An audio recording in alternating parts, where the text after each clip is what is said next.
Good morning, everyone. Before we begin today's forum, I'd like to pause and honor the life of Craig Miller, who passed away in July after a courageous battle with stage 4 cancer. Many of you came to know Craig through forums like this one over the years, standing on this very stage, where he shared where FamilySearch was headed, answered your questions, and most importantly, listened carefully to what you needed. For more than 23 years, Craig was at the heart of FamilySearch innovation. As Director of Product Management and Design, and then for the past 12 years, also Director over Engineering, he stood at the intersection of vision and execution. He helped lead teams that built the family tree, created the digital pipeline that's brought billions of records online, and shaped so much of what we use every day to discover, gather, and connect our families across generations. Craig believed technology was never the end goal. It was simply a means to help us all experience the joy of connection and belonging. He cared deeply about the experience, about making powerful tools feel simple, about welcoming the beginner while at the same time serving the expert, about simplicity as much as innovation. In an industry that's transformed dramatically over the past 2 decades, Craig was one of its quiet but powerful architects. While he never sought any recognition, his fingerprints are nearly in every major advance we've made. But even more than what he built, we remember how he built, with humility, steadiness, curiosity, and genuine love for his mission and for the people doing the work. So with deep gratitude, I hope you don't mind that we express our love for Craig and for his family and for the lasting impact he has had on us and on this work we deem even sacred.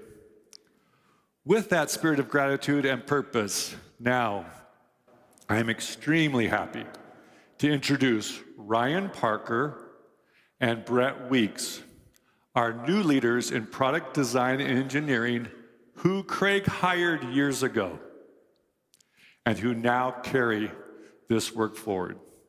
So Craig, thank you. We love you and will continue the work with you in our hearts. Thank you, everyone.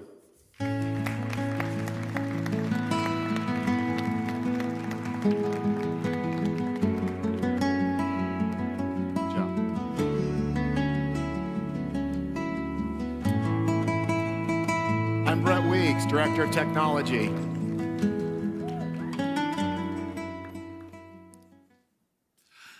And I'm Ryan Parker, Director of Design and Product. We're so happy to be with you today. Thank you for being here. What a beautiful tribute.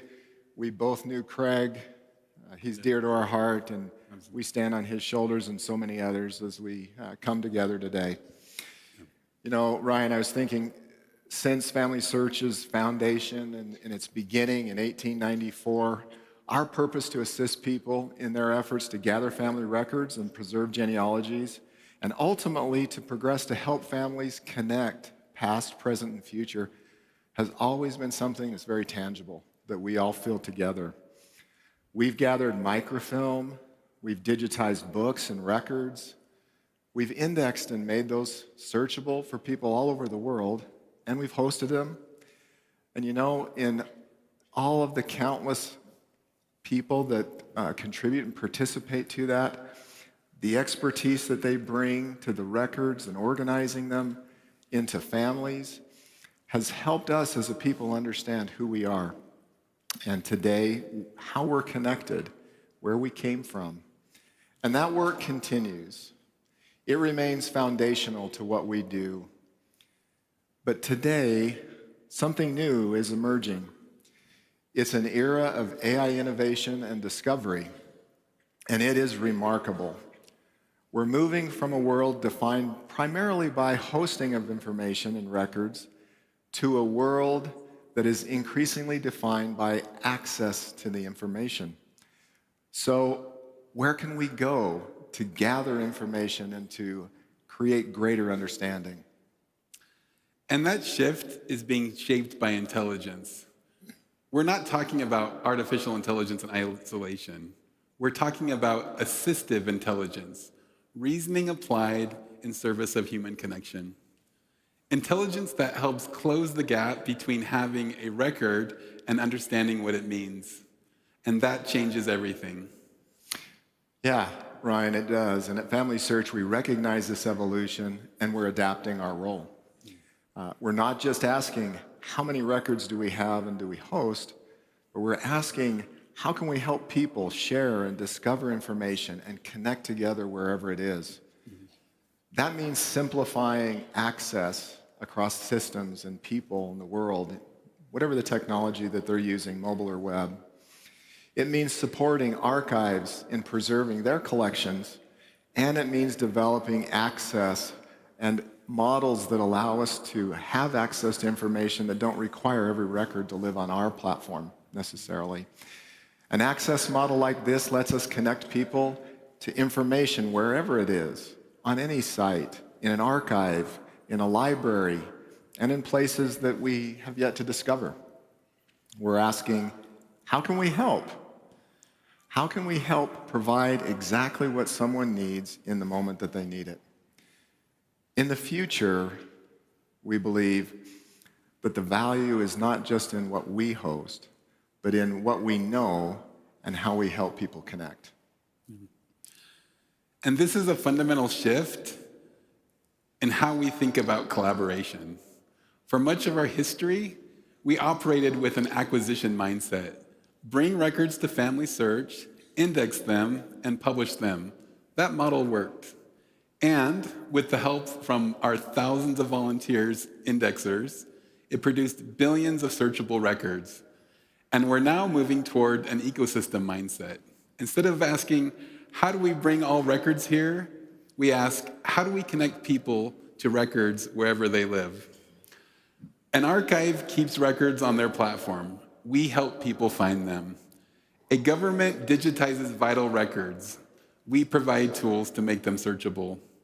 A regional database has unique collections. We build bridges. That's not stepping back. That's stepping up to enable deeper collaboration with all of you.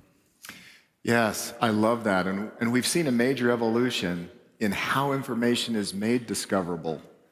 There was a time when manual indexing defined how we unlocked collections. Today, advanced AI processing has enabled capabilities like full text to dramatically expand what's possible to find and to recognize value from it. Collections that once required years to index, we can now search in seconds and at great scale. It's remarkable. Capabilities like full text search have changed how we serve people, but even that is still just a part of the story.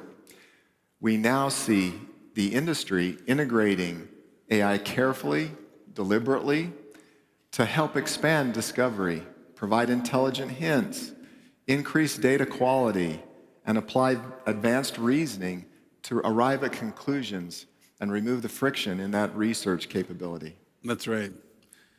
And let me give you a sense of the magnitude of this evolution. In the 1990s, extracting names from the 1880 US Census took us 17 years. By 2012, with volunteer help, we indexed the 1940 census in 5 months. That's 40 times faster. With AI, we're now processing at rates nearly 2,000 times faster than the pre-AI era. And indexing a backlog that would have taken 150 years, we are now on track for 90% completion in less than 1 year.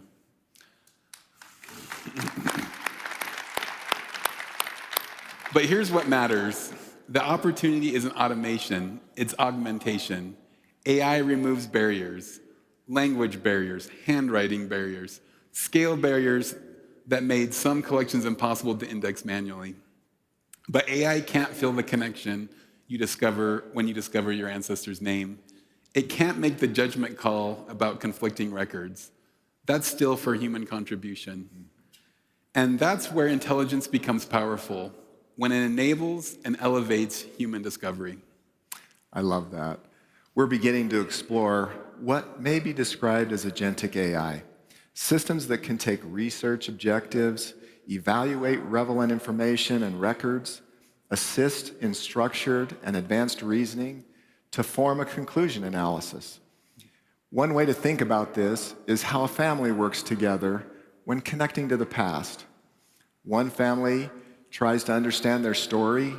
There's no single person that has all the context. One relative member remembers the stories. Another has some documents. Someone has the regional history and the background and the assumptions that we need to apply. Each perspective highlights a different dimension of the story and the history. Well, that connection emerges not from one voice, but from an integration of multiple perspectives shared together. Through this lens, we can look at agentic AI reasoning systems in the same way. Instead of one output generated in isolation, we can take and combine multiple reasoning lenses applied to the same content. Each lens evaluates the data and understands the different constraints. The lineage, the demographic, the geography, the historical context, all come together in the system to reconcile a perspective according to predefined rules. The result isn't just a conclusion, but it's data and documentation that we can see and read and validate. AI at FamilySearch, we're no longer viewing it just as a feature to be layered into the system, but we see it as an assistant to become as part of the foundation of the platform itself. Much like search became foundation on how people interact with records, agentic AI increasingly becomes valuable as the foundation to help people discover and understand their family together. Let's talk about that responsibility. Much of the world now lives under modern privacy regulations, GDPR, CCPA, and others emerging constantly. The landscape evolves quickly. AI and other technologies move faster than regulation. We can't treat privacy as a checkbox. It has to be designed into our foundation. At FamilySearch, that means 3 commitments. Privacy by design. We don't build features first and add protections later. We ask from day one, how does this respect individual rights? Secondly, stewardship of trust. We hold records on behalf of families and archives. We see this as foundational to our purpose. Earn trust through governance is the final. Trust isn't claimed, it's earned through consistent, transparent actions. This is more than compliance. At the heart of all of this, the AI, the technology, we're dealing with family stories, personal histories, and the record of people's lives. That deserves our deepest respect and our most careful stewardship. You know, Ryan, looking ahead, we believe that AI can assist each of us in making high-confidence decisions, in safeguarding the integrity, and in building accurate family trees, while keeping human judgment as part of that at the center. We see continued innovation in information discovery, facilitated by AI and other technology advancements that help humans make conclusions about families and with accuracy and with meaning. We envision solutions that help archives digitize and preserve their valuable information more effectively. And our role is not simply to adopt these technologies, it is to shape how they're applied in family history together in ways that strengthen the family connection and our collective and authentic human connection. And this work is bigger than any one organization. No single institution can preserve the full tapestry of human family history alone. But here's what I believe. The next era will be defined not by the size of collections we host, but how wisely we connect people to information. That means collaborating on making all records more discoverable, building bridges between systems, not walls around data, providing intelligent tools that meet people where they are, We can't do this alone. We need archivists who understand cultural context, technology partners who advance AI boundaries responsibly, researchers who bring intuition no algorithm can replicate, and families and individuals who share their family stories. So here's my invitation. We believe FamilySearch has a specific role in this ecosystem. Bring together thought leaders, businesses, archives, and researchers who make family history more accessible, more accurate, and more meaningful for everyone together. The work is, and always has been, bigger than any one of us can do alone. What makes this moment extraordinary is the opportunity to apply intelligence, both human and artificial, in the service of human connection. We believe the possibilities are truly remarkable. Well, thank you for being with us today. We welcome your questions through the QR code on the screen. To introduce some of our exciting FamilySearch products, please welcome Sarah Hammond.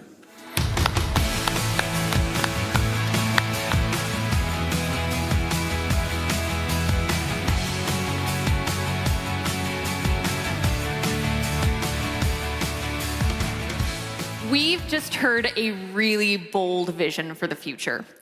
A future where gathering records and memories is simpler, and where connecting across generations, past, present, and future, is something anyone, anywhere can experience. At FamilySearch, that's what drives us. We want every person to have the opportunity to discover their story, bring the pieces together, and feel connected to the people who came before them and to each other. While the sheer speed and scale of all of this is especially impressive, what's really exciting to us is the opportunity for human connection. For the first time in history, technology can explore massive amounts of information, billions of records, countless images, languages from across the world, and make sense of it at breakneck speed. It can break down brick walls that have stopped families for generations, uncover stories that were lost or maybe overlooked, and connect fragments scattered across place and time into something whole. Most importantly, it gives voice to people who haven't always had their stories heard. Ordinary lives, quiet lives, lives that may have been unfairly forgotten. So, now let's move to where the rubber meets the road. You're about to hear from 3 incredibly talented leaders who are making all of this work possible. First, we'll hear from Robbie Parker, and we'll dive into tree integrity, and he'll show us how we're keeping the FamilySearch tree strong and reliable for everyone. Next, Michelle Barber will talk us through full text search and show how it's helping us uncover records and stories faster and easier than ever. And finally, Ian James will give us a look at AI Research Assistant, the tool that's helping us connect the dots and discover insights in ways we really couldn't imagine just a few years ago. And, of course, they'll all be just thrilled to answer all your burning questions afterward. So please don't forget to submit your questions via the QR codes that we have up on the screens. So let's get started by welcoming to the stage Robbie Parker.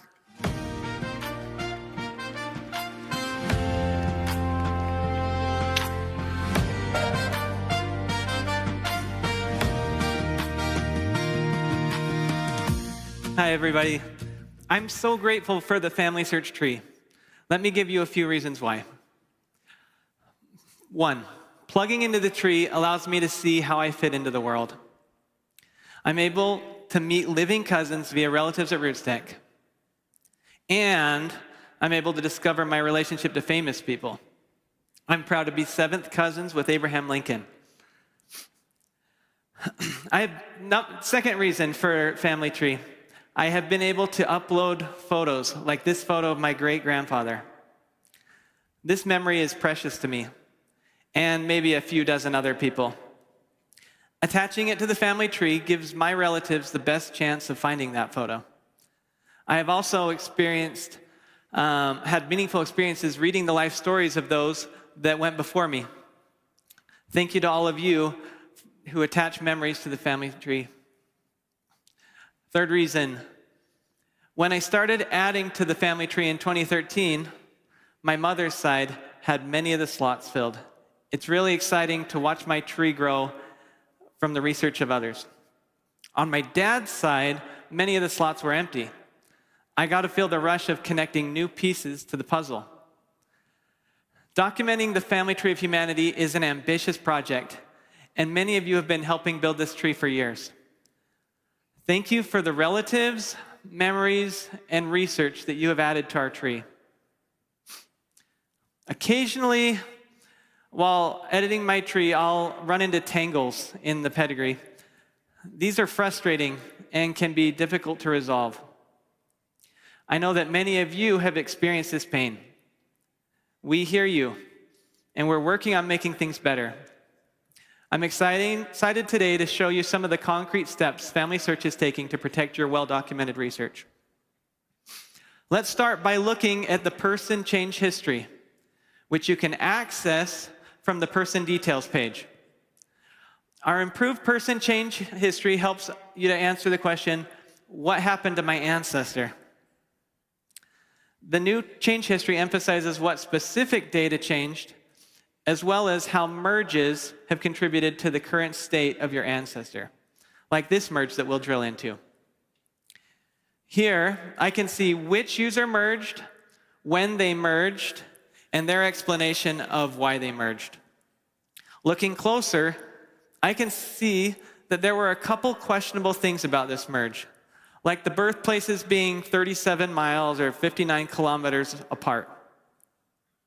Another signal that this may have been a bad merge is that one John is listed as a butcher and the other John is listed as a stonemason. These improvements to the change history will help you to more quickly identify the root cause of the tangle and get you back to researching. Now, I want to jump over to another feature we're working on called guided merge. The goal here is to help us all make wiser merge decisions. Our early adopters are already experiencing benefits like previewing the merge in context. Also, date comparison. And the comparison of parents that you can see here. These warnings are resulting in 27% fewer bad merges. Let's jump back to the person details page. You may have noticed the edit guidance that we turned on in December. We put up some guardrails to try and reduce mistaken edits. For instance, if I accidentally type 1892 instead of 1882 for a birth year, I'm greeted with the warning pointing out these new conflicts that I will introduce. These warnings are slowing down bad edits by 21%. We know that change is hard, and we thank our early adopters for helping us to identify and smooth many of the rough edges on these new features. Through participating in FamilySearch Labs and the FamilySearch community forums, you have provided valuable insights into making these features more effective. I hope you can see your fingerprints on these improved tools. I invite you all to embrace these tools. Try them out. Spread the word to fellow researchers and keep sending feedback. We're all stewards of this global family tree, and with these new features, it's growing stronger and better for everyone.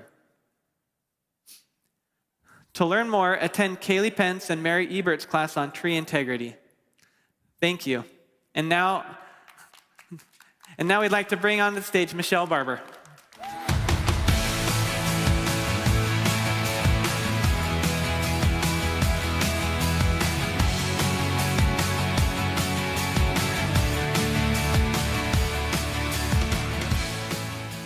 Hello, I'm so happy to be back with you today. I think it's our favorite time of the year. We can come and we can combine our love of family history and technology. Before I get started, I'm going to ask if you guys will indulge me and let me use my brand new toy I might have gifted myself for Christmas and pose for a picture with my AI glasses. So everybody smile. Got you. One more time. Smile. Got you. All right. I'm going to go add that to my FamilySearch memories as soon as we're done here. But today we're going to be talking on building on the momentum of the innovations here at FamilySearch and talk about a new era of searching and connecting like we've never done before. As we know, FamilySearch is a treasure trove of amazing resources, records that connect you to your family. You may even recognize that particular document that was just up. It's a beautiful land deed of Massachusetts, and we introduced that 2 years ago when I introduced a game-changing product called full text search. Who was here 2 years ago? That was so fun. Well, the brilliance of full text search is that it takes automated transcripting and it makes records available to you that had never been found otherwise. And as much as we loved seeing Craig Miller when he introduced that infamous Labs coat for FamilySearch Labs, I'm here to tell you that full text search is now all grown up.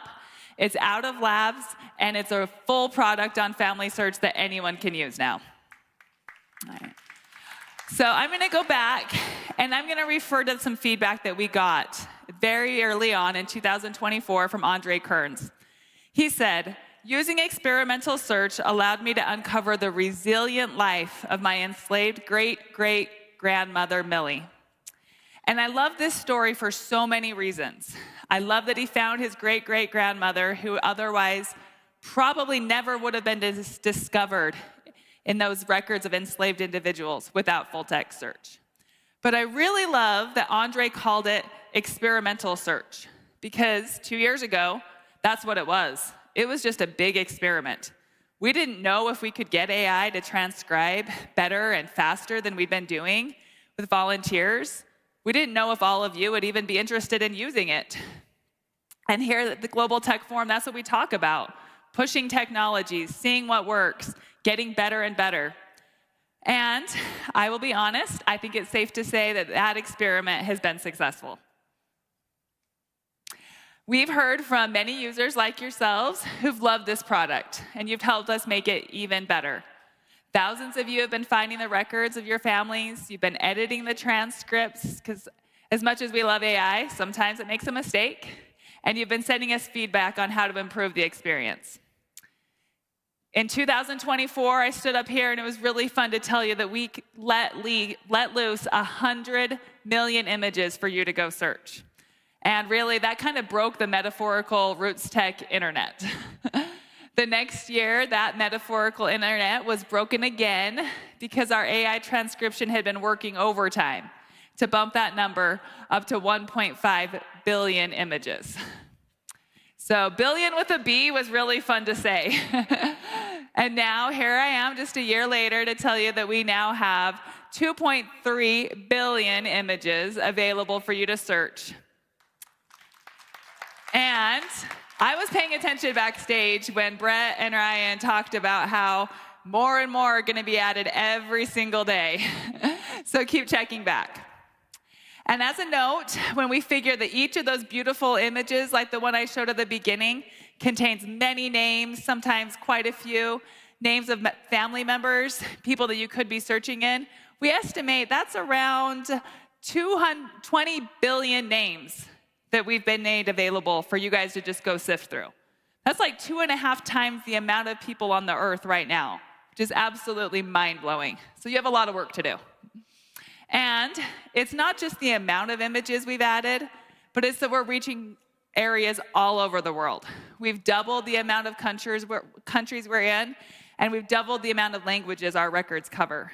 And along with that, we're getting a lot better at enhancing our language capability. So we're understanding these documents so we can redact, index, and analyze records in ways we never have before. And while our transcripts are really quite good, like that one we saw at the infamous land deed, our transcripts, what we serve up to you after you search, are getting better all the time too. So once again, keep checking back. But of those billion records and billions of names, sometimes it can be a bit of an overwhelming success. because we've heard from users that it's kind of hard to get down to exactly who we're looking for. So we've improved the way that you search, the way that you can filter. You can look by collection, year, place, and record type, all within those new tools, and there's tips up there to help you search even better. And a really awesome benefit of automated transcription is that it leads really well to volunteer improvement. So we've been able to migrate from our amazing volunteers indexing a few words on images to volunteers all over the world transcribing and improving the automated transcription from their phone or any device, wherever they are, through our opportunity called Get Involved. Is anybody here a Get Involved volunteer? Yay, thank you. Everybody else join. It's so fun because you can get there, and Get Involved utilizes volunteers who work together to make records even more findable, and it's really fun and pretty easy to do. So AI transcribes the text from a document. A user on Get Involved fixes an error in a name or maybe adds a relationship. Another user is able to find that record, and we keep working together. And we even have a Get Involved Roots Tech event with a goal that you guys can all participate in if you come to our booth here if you're at the conference or online if you're not. And now, it wouldn't be a Global Tech Forum if I didn't tell you about something new, right? So let's head back to FamilySearch Labs. You'll see we have a new experiment on there called Simple Search. It's where we are testing natural language search to give a different approach at finding words that contain the person or people that you're looking for, or even clues that can help you get there. It's in labs because, once again, we're experimenting in this process. We want to make sure we get it right and we understand. In the past year, I think many of us have experienced the power of having a conversation with AI to help us in our searching, how it can identify relationships within words and circumstances that we may have missed. And there are so many examples of how to use this. We've seen people just come in and type everything they know about an ancestor. We've seen users paste an entire obituary into this search and have it pick up on those wonderful details that make up the lives of the people we love and that we want to know more about.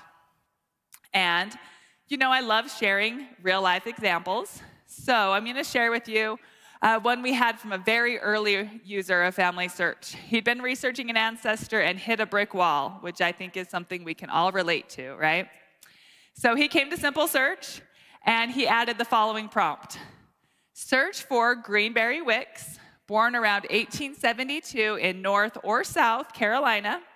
He died in January of 1945 in Gowdiesville Township, Cherokee, South Carolina, United States, and he had an alternate name of Henry Wicks. This user may have even used that little microphone there at the bottom right to just speak his search in there, which is so convenient. Should we see what he found? All right. We realize this is not always the case, but here, that very first result is the winning ticket. Just look at this beautiful newspaper from the Charlotte Observer in May of 1941. And I love that it's a little bit off tilt because someone thoughtfully scanned this newspaper so that one day we could read it and make beautiful conclusions. I love the pictures that bring this period of time to get to life. And I love that when, through keyword search, it connected this user to a really small section there on the newspaper. And it actually is a truly sad story that we learned about. And many of our ancestor stories are very sad. And in this case, it was a story about this ancestor who was in a really tragic accident. And it's just an announcement in that newspaper telling about what happened. But the miracle that Simple Search connected is that it provided names at the very bottom of that announcement. And those were the missing names in his family history research. So this user concluded his feedback with, using that obituary, I was able to find one of his brothers I never knew about. Simple Search already seems to be an excellent tool to use. And that's why we do it. This is yet another piece of feedback we received from a user. He told us, this is huge. This function just allowed me to solve a 140-year-old question, almost 200 years since his ancestor's birth, of who the biological father was of my second great-grandfather, as the info was lost with the passing of his mother. He found a record that was never before available. And now, I'd be remiss if I didn't share how vital it is that after you use these amazing search tools that FamilySearch has made available, you share those connections with our family tree. We've been working on new ways to utilize technology to make attaching to family tree even easier. We even have a new experience that you can go and you can opt into. You can use AI to help you put that information in the tree, and you can give us feedback about how it's working, because as you know, we love your feedback. And I'll just conclude with a reminder that as we begin to use these tools, and beneath all this technology and all the excitement and all the fun things like new glasses or whatever the technology is of the day, the most important thing is that we are connecting with ancestors who need us, and we need them. We're excited to use these tools for the things that matter most. Thank you.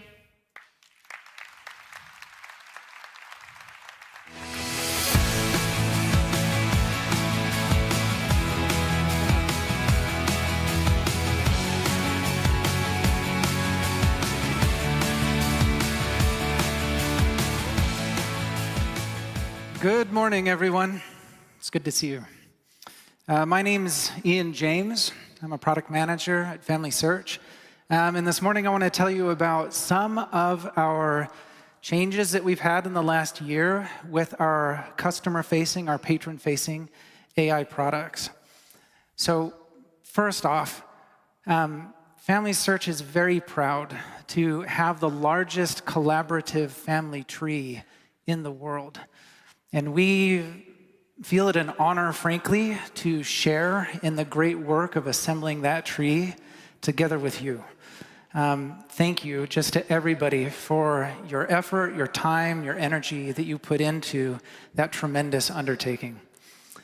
All of the customer research that we do has told us that one of the most meaningful, most powerful experiences that patrons on FamilySearch have is when they add a new name to the family tree. There's something special about that experience. And that's why, in the last year, we've been working to make more record hints available, and to make them more easy to find, and to make them more likely to extend and add new people to the family tree.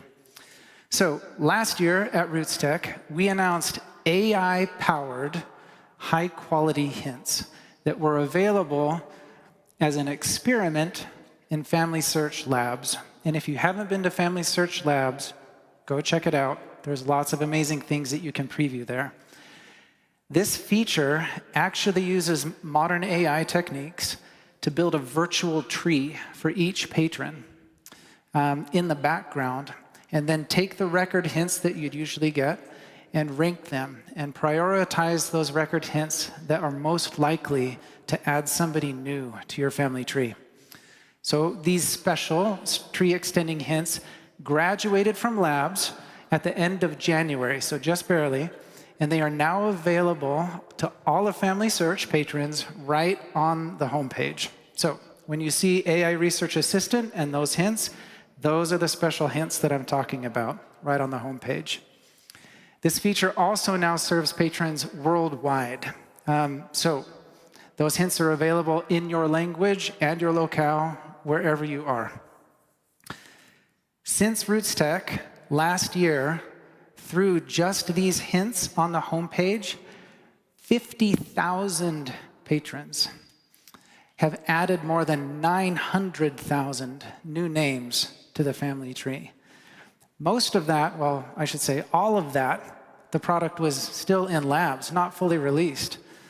And so even with that, that's a massive step forward for the shared family tree that we all benefit from. And so thank you. And we look forward very much to what will happen in the next year, now that it's fully released out front and center. We also continue to receive success stories from patrons, and we're glad to know that this feature is having such a positive impact for so many people. This person was saying, whoops, Go back, please. This person was saying, "This has changed everything for me. It gave me hope that I could participate in family history research. Statements like that get our team out of bed in the morning. That's why we come to work. It gave me a place to start, and I've been able to add many members to my family tree through this help." That's the impact that we're hoping to have. The other place where you can experience or interact with the AI Research Assistant is on the person details page in the tree. We've continued to improve this and strengthen it. We've added fresh technology, fresh models that give it access to more information, more powerful reasoning, and it continues to grow and improve. We get good stories from it, good patron feedback from it, but there is a lot left for it to grow into and become. So keep an eye on the AI Research Assistant and how it can help you in your personal research in the tree. All of that said, we're very grateful for the opportunity to serve you, and we feel that the future is very bright. We hope that you share the excitement that we feel about what's to come in the coming year. Thank you very much.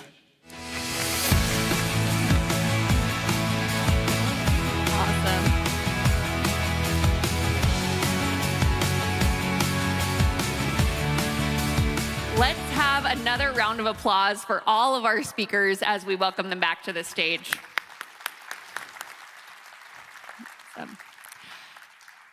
Thank you to all of you who have already submitted a question. We've certainly got several queued up, ready to go. And I'm interested in finding out the answer to a handful of them. So I hope you guys are ready as they come on out. If you have any additional questions, or if you think of one while we're chatting up here, you can still submit one by scanning the QR code up here on the screens. We are so grateful for all of your guys' input that you give us throughout the year. These questions certainly help guide a lot of our conversations. So once again, we'll welcome out our talented speakers and we'll dive into these questions.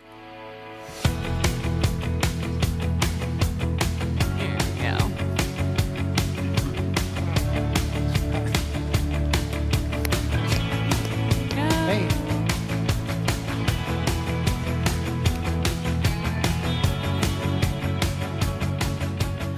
All right, are you guys ready? We've got a lot, so buckle up.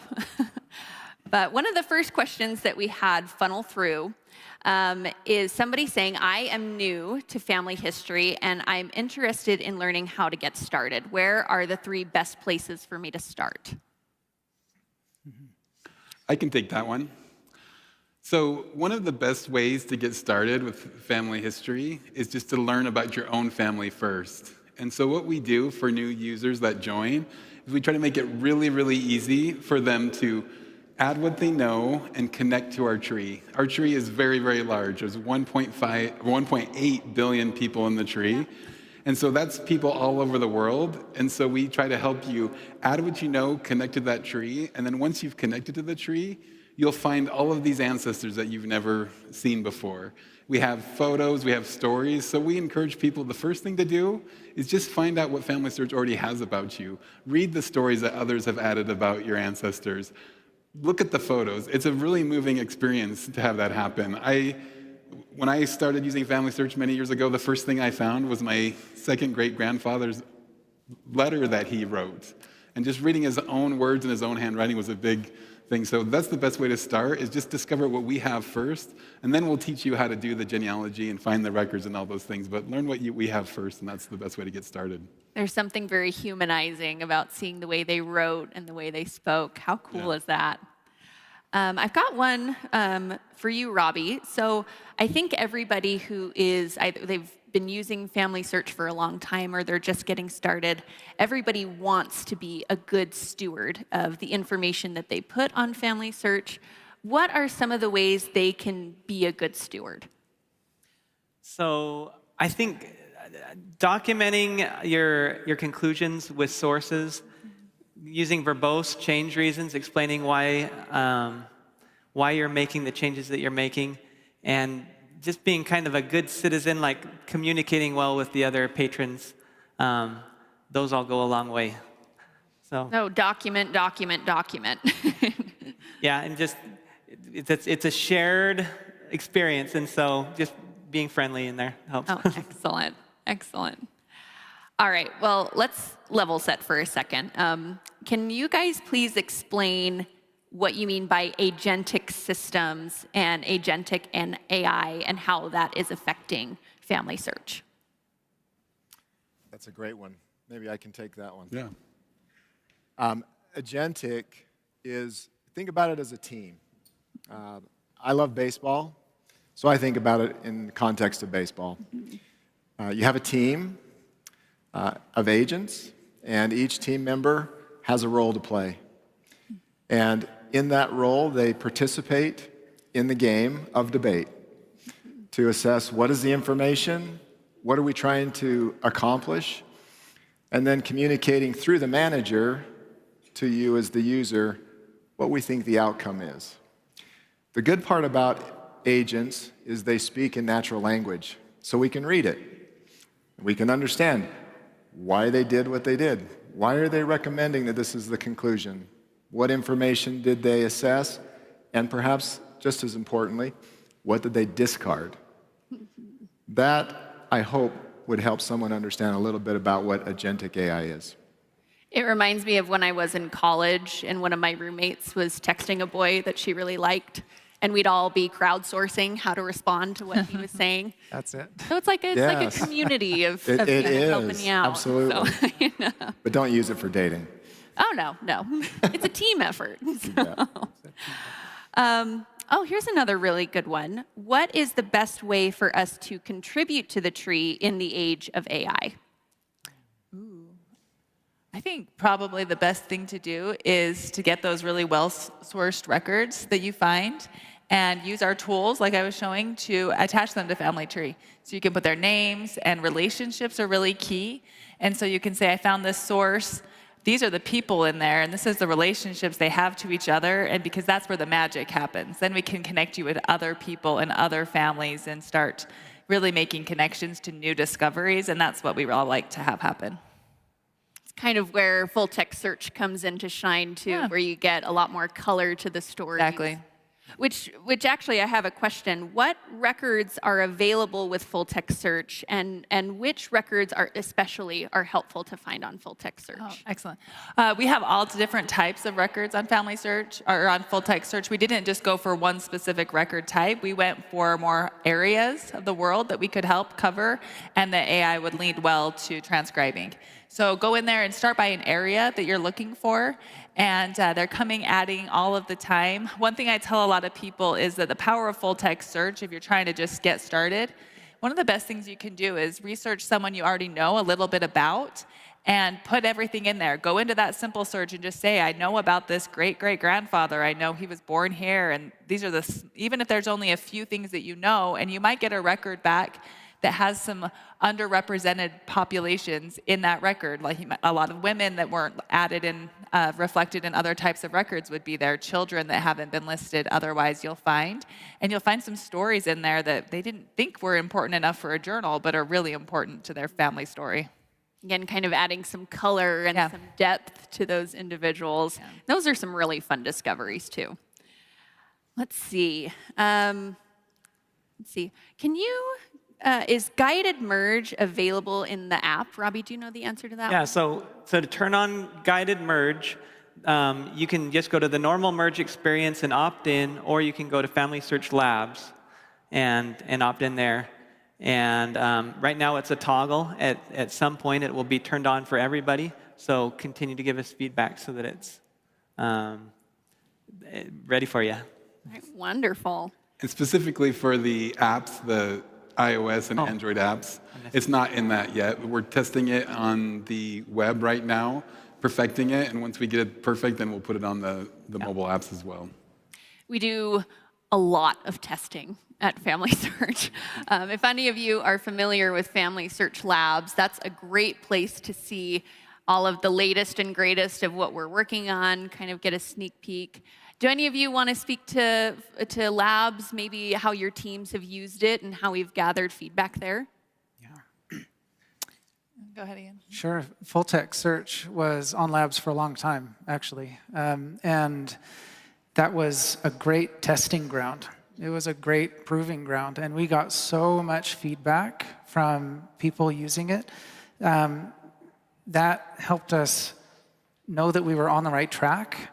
It helped us so that when we were finally ready to release it, kind of, on the main stage, if you will, that it was, we were confident that it would do well and that people would know how to use it and it'd be ready to go. And so Labs was great from our perspective, and also I feel like it gave our community of experts who were ready to use it and familiar with using it kind of a peek behind the curtain, and they did a whole lot to help other people understand how to use it too. They were very good evangelists, and they were very good just guides and mentors and teachers in guiding other people to the value that full text search had.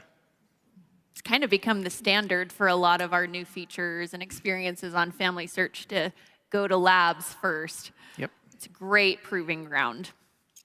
Let's see. Can you tell us a little bit more about how FamilySearch protects data on the website? Maybe this is a good one for Ryan and for Brett. Want to take that, Brett? You bet. We do a lot to keep the site secure, and like every business that has to operate online, we standardize with audit and compliance standards that are broadly used across the industry. ISO standards we align with for security, data controls, encryption, and all of the things that you would expect at our scale and commercial availability to be used. So we have a rigorous plan. We go through it every year. We test against different scenarios, and then we report internally. So that's a really big part in a growing evolution of technology for us to continue to be rigorous with. Yeah. I liked what you guys said during your presentation about, we don't just steamroll with things and think about privacy later. That's at the forefront of when we create these experiences or anything new that we introduce on the site. It's compliance and privacy and stewardship on our end as well. Yep. All righty. Let's see. Here's a good one. Can I easily upload my family tree from another site onto FamilySearch? Do you guys, oh yeah? Yeah, absolutely. So one thing that we want to do at FamilySearch is make available information from anywhere. So if people have family trees that they want to share with us, we make that really easy to do so. We have a Genealogy product where you can upload your tree from that you've created elsewhere. The way that you do it is you export your tree in whatever tool you're using into a GEDCOM, and then we have a GEDCOM upload that brings it into FamilySearch, and then once it's in FamilySearch, not only can you share it with other people and you have the rights to decide who can see it, but you can also get information about your tree through record hints on FamilySearch. We provide those record hints. You can see what FamilySearch knows about your family in an easy way. Wonderful. All right, well, we're just about at time, and I want to make sure that we get to this one particular question. You guys individually, what are you the most excited about for the future of FamilySearch moving forward? You can answer in any particular order. Go ahead. All right. This is the easy one, so I'll take it first. I am really excited for our hints to get really great. So for me to sign in and have a hint that says, hey, Michelle, this new record from an area that your ancestors are from just barely became available, and we think it might have somebody that you care about, and we're going to have these awesome research tools help you draw conclusions. But you get to be, you as the user, as the person, I get to be the one to draw those people together and to make the relationships with them and to have those really exciting, personalized experiences. So that's what I'm most excited for. Awesome. So for me, I think I'm most excited to continue to watch this family tree of humanity grow and get more accurate and more filled in. And I feel like we may not have known how is that going to happen, and AI seems like the next step to help with that. Yeah. Wonderful. Yeah, on those notes, I think that I'm super excited about FamilySearch Family Tree touching more people, right? We have millions of people who use FamilySearch every single year, and we have an opportunity to have millions, many millions more as there's more information available, and that comes from records, as we make more records available, but also as the tree grows. And an important thing for the tree to grow is that the quality improves over time. And I think that that's what AI really helps us with. It helps guide our users to be able to make the right decisions from the records. We've always, for many years, hinted the records to the users. Now we not only hint them, but can help them know what's the right information to add and to where. So the more people getting touched with better information, I think, is what I'm really excited about. I think one of the things that makes me really excited is that with the ways in which technology is changing, the accessibility of data, of information, is expanding exponentially. And one of the most exciting things, in my opinion, is how much information that has been hiding in the shadows, that we haven't known about, that we haven't been able to make accessible to patrons, all of that is going to come forth. And that makes me really exciting. Like Michelle was talking about, just in the last couple of years, we've taken 2.5 billion images that have wonderful data in them. And as Michelle was saying, many people who are underrepresented in lots of other data sets, it hasn't been accessible, it hasn't been searchable because that stuff, we haven't had good methods of making it accessible. It doesn't index well, it's just not that kind of data. But because of AI, because of the technology that's continuing to advance and get better even now, 2.5 billion of those images are searchable in full text search now. That's amazing. And I think that we're just seeing the front of the wave. I think there's a lot more to come. And that's 2.5 billion with a B. That's mind-boggling to me. It's a big number. Brett? I think in summary, this is historic in the context of evolution of technology, and the opportunity for us is to connect all of the people together through innovation, simply and with accuracy. And I think that's what excites me the most. I remember my first time at Emerge, and I'm like, is this right? Is this right? Okay. We can make this with innovation and with the information that we have so simple and accessible to everyone. And that is just amazing. And I'm excited about that. Wonderful. Well, it has been so great to be with all of you today and with all of our friends who have joined us in the hall. We are so excited for all of you to be here at Roots Tech by FamilySearch.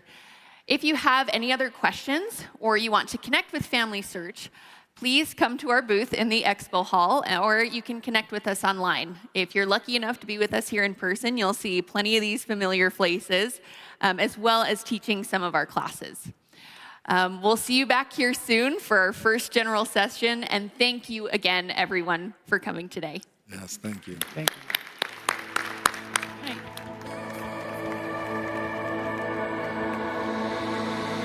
Never mind the time and space between us, 'cause we're closer